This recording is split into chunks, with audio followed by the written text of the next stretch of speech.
Hello friends!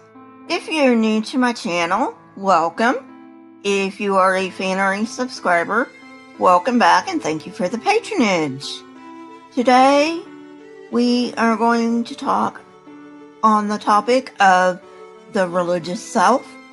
There's not much I need to say before we get into it, so let's get on with the video. The hierarchical self model contains three major components. The individual self represents a person's uniqueness, characteristics, and preferences that differentiate them from other people.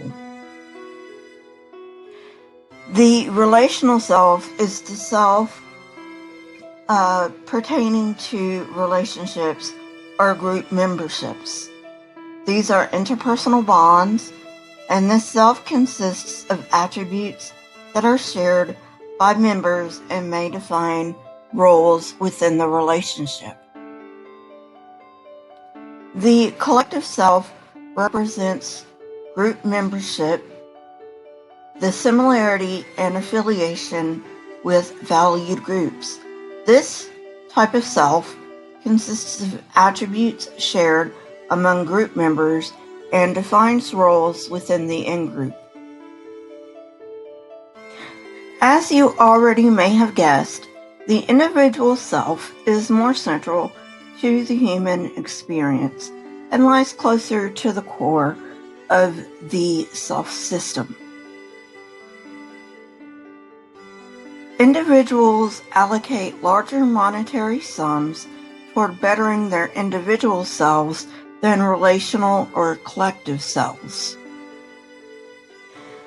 They expect more remuneration for the individual self, and these patterns are obtained both in Western and Eastern cultures. To a great degree, our psychological needs rely on the self for satisfaction. These needs include self-esteem, control, uncertainty reduction, meaning, attachment, and belonging.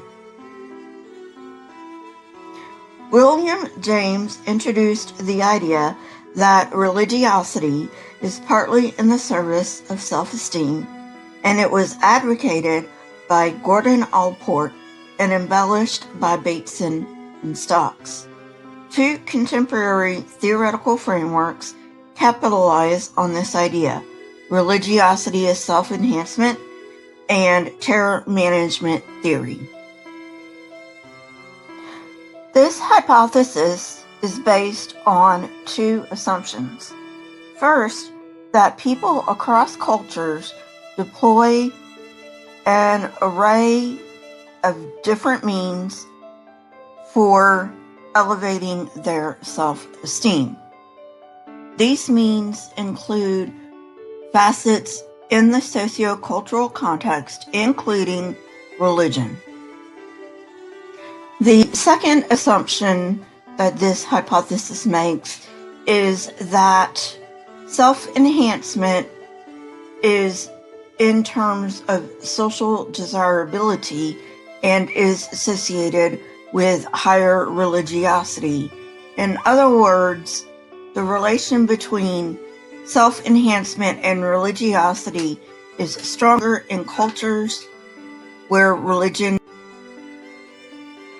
is socially desirable and to which the culture ascribes positive value.